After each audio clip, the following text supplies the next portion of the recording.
Overnight into the morning of July 29th, 2026, the Russian city of Ryazan, roughly 360 kilometers southeast of Moscow, came under what regional officials described as a massive drone attack.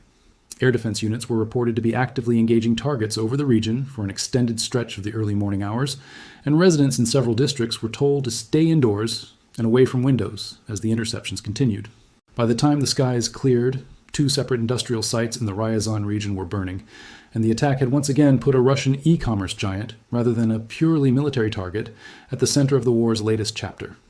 The regional governor, Pavel Malkov, was the first official to confirm what was happening. In a message posted to Telegram as the attack was still underway, he wrote that a large-scale drone strike was being repelled over Ryazan, that air defense systems were responding, and that a fire had broken out at one of the region's business premises. He urged residents to remain indoors and away from windows while emergency crews moved into position. In follow-up statements, Malkov said that around 45 drones had been shot down over the region during the night, but that falling debris from the intercepted drones had nonetheless started fires at industrial sites and caused damage to at least 1 home and 1 other building. 6 people, he said, had been hospitalized as a result of the attack, and he added that none of their injuries were considered life-threatening. Emergency services, he said, were on the scene working to contain the fires and assist anyone affected.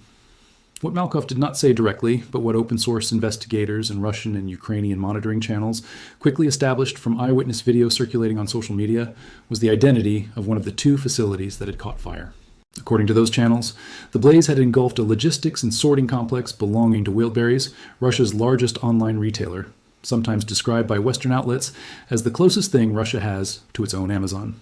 The facility in question sits inside the Ryazansky Industrial Park, near the village of Tyushevo, and is sometimes referred to in Russian reporting simply as the Ryazan or Tyushevskaya Logistics Hub. Footage published by the open-source monitoring account Excelenova Plus showed drones passing low over the area before flames and thick smoke rose from the site, with later images showing a large section of the warehouse structure engulfed and, according to some reports, partially collapsed. This was not an isolated target that night. Ukraine's general staff separately confirmed a strike on the Ryazan oil refinery, one of the largest fuel processing plants in Russia, and a facility owned by the state oil company Rosneft. The refinery has an annual processing capacity of around 17 million metric tons of crude oil, accounting for something in the neighborhood of 5% of all of Russia's oil refining output,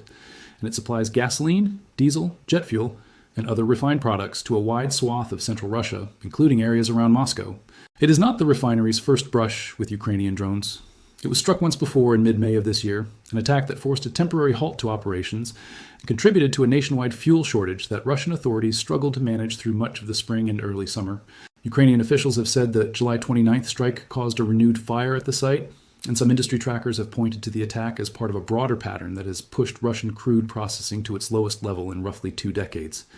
President Volodymyr Zelensky addressed the twin strikes directly, describing the targets as an oil refinery and a logistics center in the Ryazan region, framing the operation as part of Ukraine's ongoing deep strike campaign against facilities it says are tied, directly or indirectly, to Russia's ability to sustain its war effort. He has also pointed to strikes carried out the same night in Russian-occupied parts of Donetsk region, where Ukrainian forces reportedly hit a site used to store and launch attack drones, a logistics warehouse, and a road bridge used by Russian military logistics. To understand why a retail warehouse ended up alongside an oil refinery on a target list, it helps to step back and look at the broader campaign that this Ryazan strike belongs to, because this was very much not a one-off event. Beginning in mid-July of 2026, Ukraine opened what has since become a sustained and expanding campaign against Wildberries facilities scattered across Russian territory. The first wave came on the night of July 18th, when drones struck Wildberries logistics centers in 2 locations at once, one in Kotovsk, a town in the Tambov region south of Moscow, and another in Elektrostal, in Moscow region itself, home to one of the company's largest warehouses. According to regional governors and later reporting, the strike on the Tambov facility killed several warehouse workers and injured dozens more, while the Elektrostal strike, hitting one of Wildberries' single largest distribution centers, injured roughly 24 additional people. Smoke from the Elektrostal fire was reportedly visible from tens of kilometers away, according to the Russian monitoring channel Astra. 4 days later, on the night of July 21st into July 22nd, a second wave hit 2 more major hubs, this time in the south of Russia, one in Krasnodar and another in Novonomysk in Stavropol region.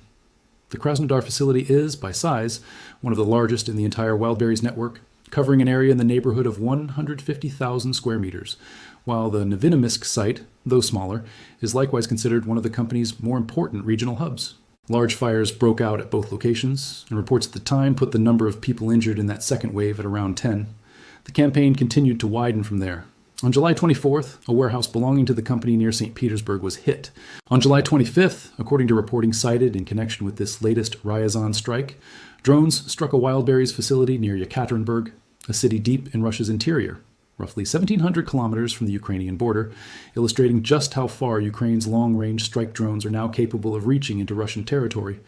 Around the same period, another significant fire was reported at a Wildberries logistics center near Simferopol in Russian-occupied Crimea, adding occupied territory to the list of regions affected by the campaign. A logistics facility in Koledino, in Moscow region, also reportedly caught fire following a separate July 28th attack, though in that instance, monitoring channels indicated the fire hit a different third-party logistics operator on the same site rather than the neighboring Wildberries warehouse itself. An illustration of how closely packed some of these industrial parks are and how attacks on one operator can sometimes be conflated with or spread to a neighboring one. By the time drones struck Ryazan on July 29th, independent trackers and Ukrainian officials were describing this as at least the 10th Wildberries-linked facility to be hit in the span of less than 2 weeks, spread across roughly 8 Russian regions. Cumulative estimates from various monitoring groups and from the company's own disclosures suggest the strikes have damaged something on the order of 10% of Wildberries' total warehouse storage capacity nationwide, a substantial dent in the operational backbone of a company that serves tens of millions of Russian shoppers and hosts hundreds of thousands of small businesses that sell goods through its platform. Overall casualty figures, compiled across the full run of attacks, drawing on statements from regional governors and company disclosures, put the toll in the range of roughly 15 people killed and well over 100 injured, though exact numbers vary somewhat between sources and continue to be updated as authorities assess each site. The Ryazan facility that burned on July 29th is, by several accounts, one of the newer and larger additions to the Wildberries network. Construction on the site reportedly began around 2023, with the facility formally opening that year, and further construction and expansion work continuing into 2024. Reports describing the complex put its total area at around 173,000 square meters, which would make it, by some rankings, the 4th largest logistics facility in the entire Wildberries network across Russia. The company has said the warehouse was temporarily suspended from accepting new deliveries following the strike, and that employees at the site had been evacuated in line with standard safety procedures. In a public statement, the company said there were no immediate reports of casualties among its own staff at the Ryazan site specifically, distinguishing the warehouse workforce from the 6 people the regional governor said had been hospitalized due to debris and fire damage more broadly across the region. So why is a retail and logistics company whose warehouses are stacked with clothing, electronics, home goods, and the ordinary consumer products of daily Russian life suddenly a recurring target in a war that began as a fight over territory and sovereignty? Ukrainian officials have offered a fairly consistent explanation since the campaign began in mid-July. President Zelensky has said the strikes are aimed at what he has described as logistics centers, involved in supplying the Russian army with drone components, navigation equipment, and other military-relevant hardware, arguing that Wildberries, as Russia's dominant online retail platform, has become an important channel through which sanctioned electronics and dual-use goods move into the country and, from there, into defense-adjacent supply chains. Ukrainian security officials, including Serhiy Kuzan, who chairs the Ukrainian Security and Cooperation Center, have echoed this framing publicly, describing the primary rationale as disrupting the flow of dual-use goods, critical electronics, and sanctioned components to Russian arms manufacturers and to the army more broadly, while also acknowledging that the resulting economic and psychological pressure on the Russian public and on continued public support for the war is a meaningful secondary effect of the campaign. There is also a retaliatory dimension to how Ukrainian officials have described these strikes. Zelensky and other Ukrainian officials have repeatedly tied the Wildberries campaign to Russian strikes on Ukraine's own civilian logistics and postal infrastructure. In particular, repeated Russian strikes on facilities belonging to Nova Poshta, Ukraine's dominant courier and parcel delivery company, and on Ukrposhta, the national postal service. According to reporting from the Financial Times, citing a senior Ukrainian official, the initial wave of strikes against Wildberries facilities in mid-July was explicitly conceived as a retaliatory measure, a way of demonstrating that attacks on logistics and delivery infrastructure would not be a one-way experience of the war. Zelensky has used the phrase long-range sanctions to describe this broader category of strikes, a term meant to frame the campaign less as a conventional military operation against a discrete battlefield target, and more as an economic pressure campaign carried out with drones instead of trade restrictions, aimed at facilities Kyiv says are embedded, one way or another, in the machinery that keeps Russia's war effort funded and supplied. Russian officials and Wildberries itself have pushed back hard against this characterization. The company's owner, Tatiana Kim, issued an emotional public statement after the second wave of strikes in late July, describing the human toll on her employees as devastating and painting the attacks as strikes against ordinary working people with no connection to the war. Ukrainian commentators and some Western reporting have disputed that framing as, in their view, an oversimplification, pointing to evidence that specific warehouses hit in Moscow and Tambov regions were used, at least in part, to move sanctioned components tied to drone production and navigation systems, a claim that remains contested and difficult for outside observers to independently verify given the scale and opacity of Wildberries' logistics network, which handles an enormous and constantly shifting volume of consumer goods alongside whatever else may move through the same warehouses. This dispute sits at the center of a broader and, as of yet, unresolved question in the legal and ethical debate over how modern warfare treats civilian commercial infrastructure. International humanitarian law offers relatively well-established guidance on classic dual-use targets like power plants, bridges, and fuel refineries, where a facility's contribution to a state's warfighting capacity can often be assessed with some degree of clarity. A sprawling e-commerce logistics network that happens to carry everything from vacuum cleaners and shampoo to fiber optic drone cable and body armor sold openly on its marketplace presents a much murkier case. And legal scholars and military analysts have noted that the debate over whether and under what circumstances such a network can be considered a legitimate military objective is likely to inform how international law eventually comes to treat similar hybrid commercial military supply chains in future conflicts. For now, that legal question remains open, even as the physical damage to Wildberries' network continues to mount week by week. The economic ripple effects of the campaign, meanwhile, are becoming harder for Russian authorities and for the company itself to downplay. Beyond the direct damage to roughly a tenth of its national warehouse capacity,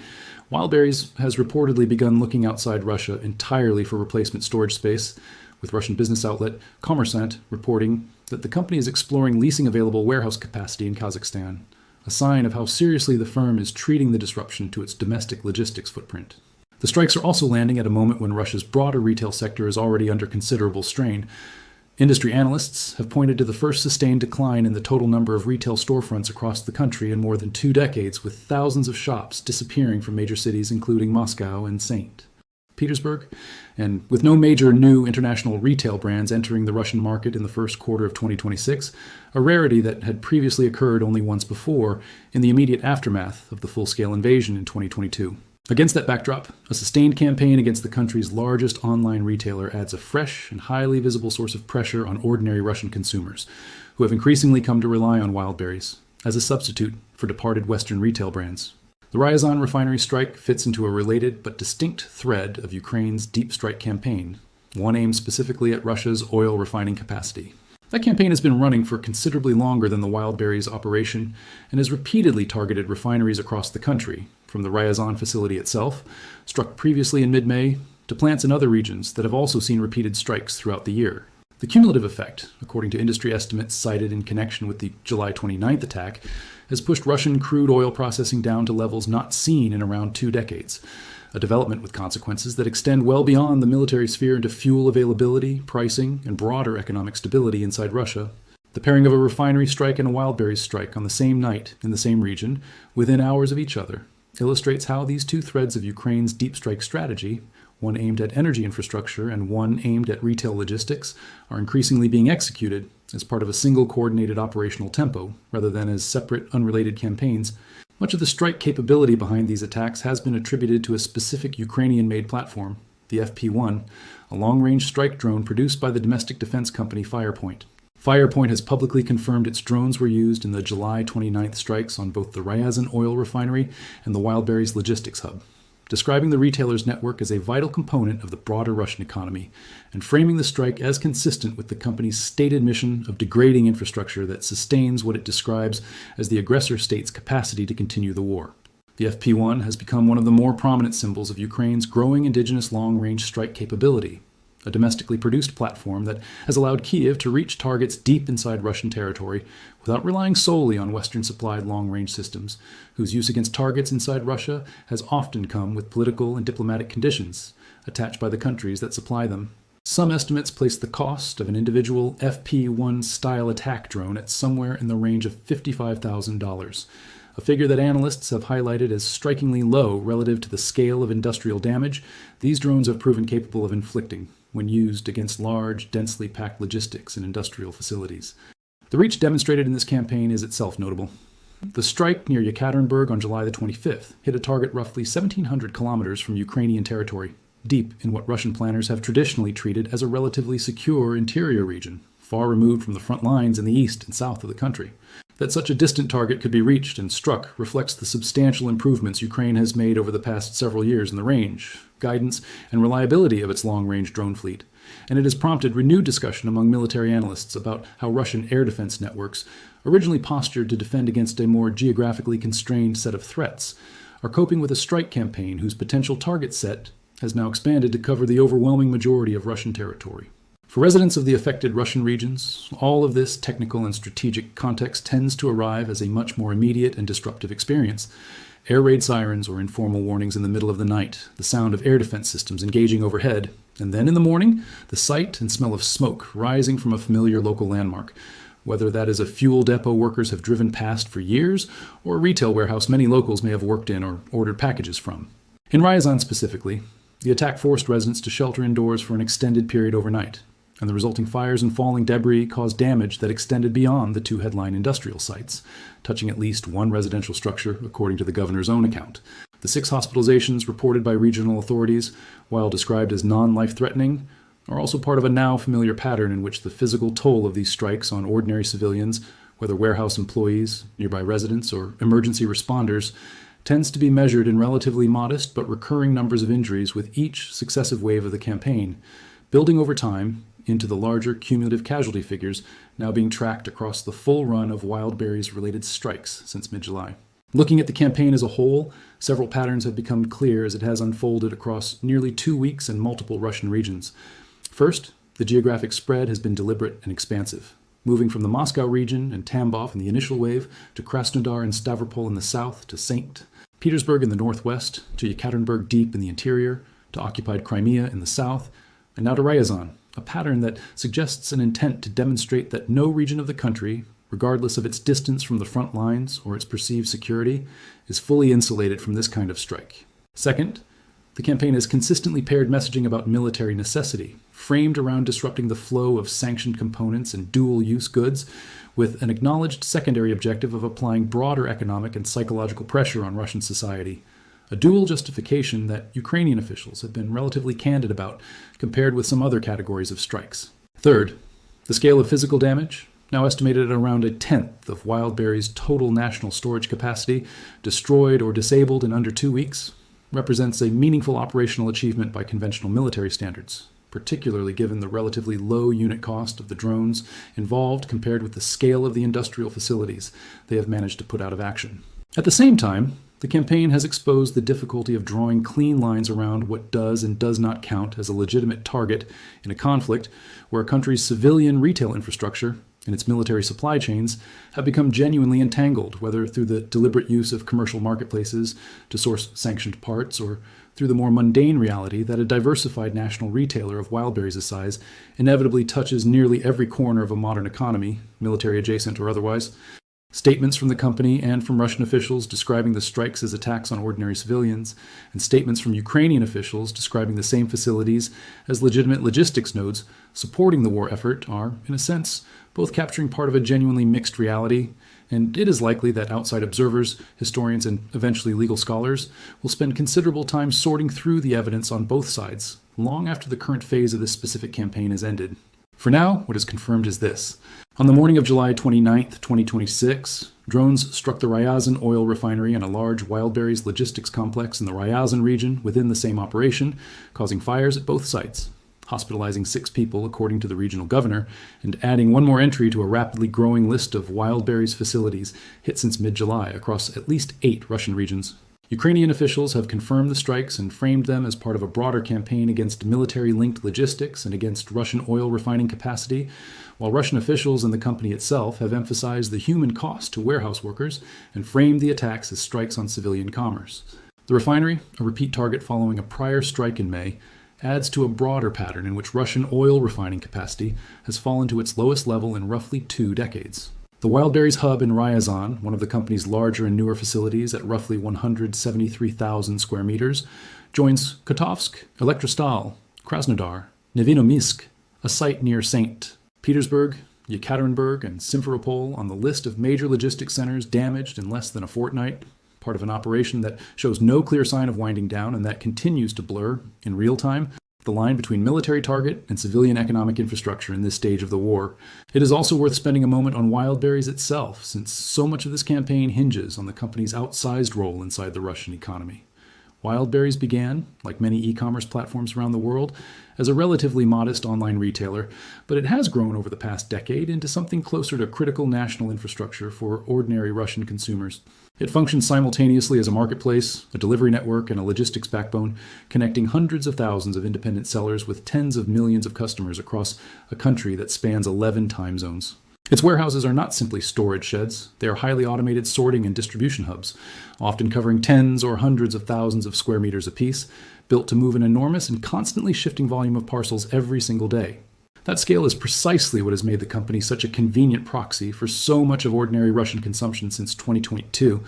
as Western retailers withdrew from the market and left a vacuum that domestic platforms like Wildberries, along with a handful of competitors, rushed to fill. It is also, according to Ukrainian officials, part of what has made it convenient as a channel through which sanctioned and dual-use goods can move relatively unnoticed amid the sheer volume of ordinary consumer traffic passing through the same warehouses. That dual identity, equal parts everyday shopping platform, and, in Kiev's telling, quiet conduit for restricted goods, is exactly why the campaign has generated such sharply divergent reactions. To many ordinary Russians, Wildberries is simply the place they order clothing, electronics, and household goods from, no different in daily life from any other online retailer anywhere in the world. And news coverage inside Russia has understandably tended to emphasize the human cost to warehouse staff and the inconvenience to shoppers navigating disrupted deliveries. To Ukrainian military planners, by contrast, the company's logistics network represents exactly the kind of dual-use choke point that a long-range strike campaign is designed to exploit. A facility whose destruction imposes cost and disruption on the broader economy, while, in their assessment,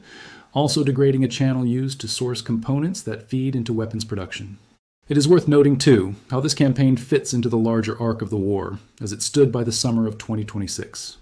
Ukraine's long-range strike capability, largely built around domestically produced platforms after years of only intermittent and conditional access to Western long-range systems, has matured considerably since the earlier years of the full-scale invasion. What began as relatively sporadic and limited-range attacks on targets just across the border has, over time, evolved into a much more sustained and geographically expansive campaign, capable of reaching targets more than 1,000 kilometers into Russian territory on a fairly routine basis. The Wildberries campaign, together with the parallel and longer-running campaign against Russian oil refineries, represents perhaps the clearest illustration yet of how thoroughly that capability has matured, with Ukraine now able to run, in effect, 2 simultaneous economic pressure campaigns, one against the energy sector and one against retail and consumer logistics, using largely the same class of long-range strike drones and often striking targets in the same city on the same night, as happened in Ryazan. There's also a broader signaling dimension to these strikes that is worth drawing out for viewers,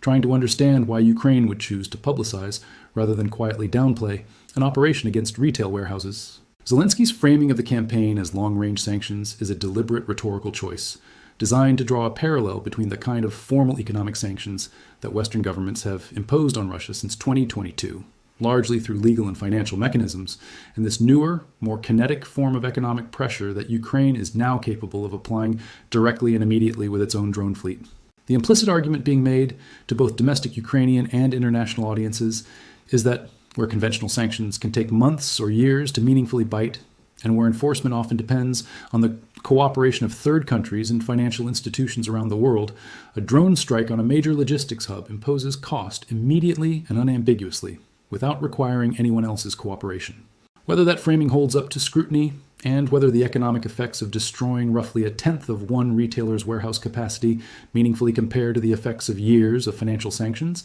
is a separate question that economists and policy analysts are likely to continue debating, but the comparison itself tells us something about how Kiev wants this campaign to be understood by outside observers. None of this is to suggest that the human element of these strikes should be lost. Amid the strategic and legal analysis,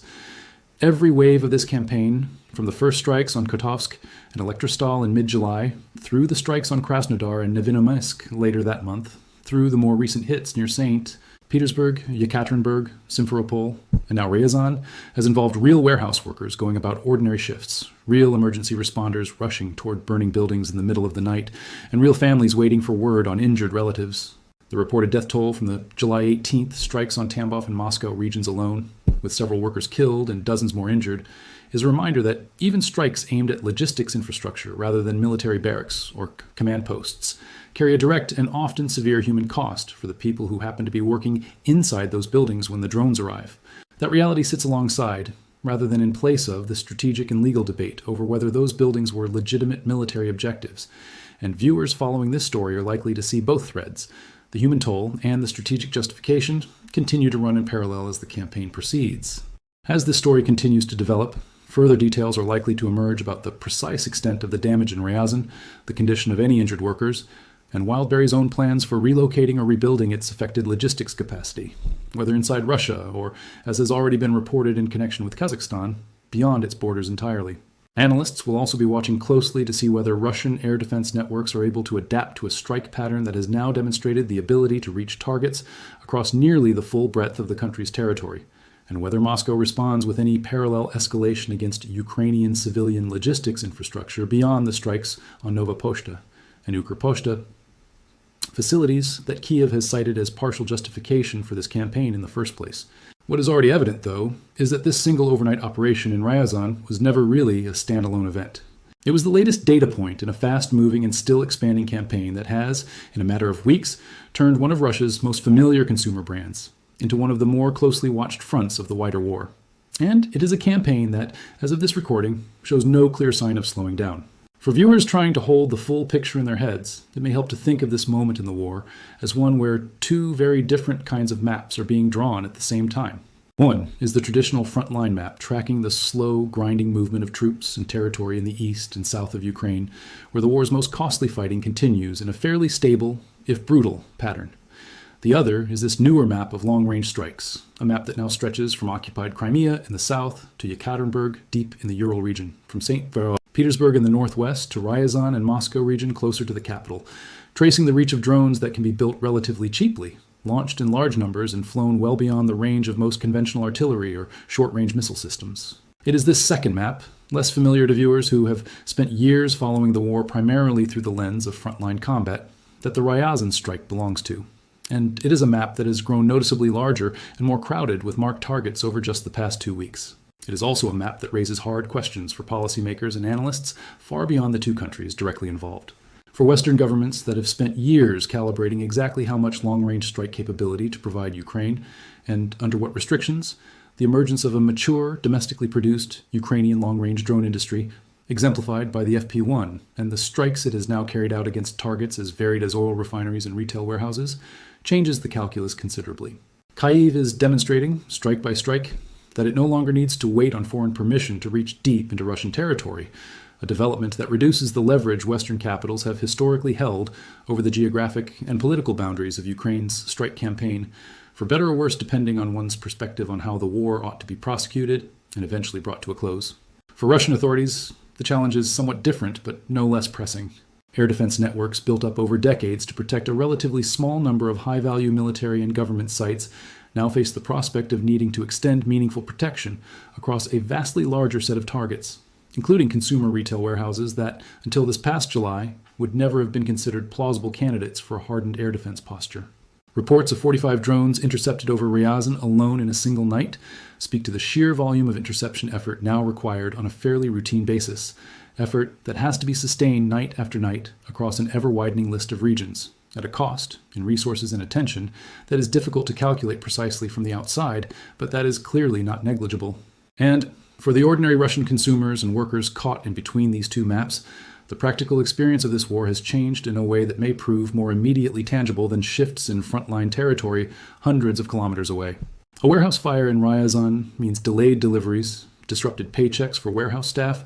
and a fresh reminder for people who may have spent years feeling relatively insulated from the direct effects of the fighting, that the war has, in a very literal sense, arrived at their own regional industrial park. Whether that reality changes public attitudes toward the war in any measurable way is a question that pollsters, sociologists, and Kremlin officials themselves will likely be watching closely in the weeks and months ahead, even as the drones themselves and the fires they leave behind continue to make headlines with what has become, over the past 2 weeks, an increasingly familiar rhythm.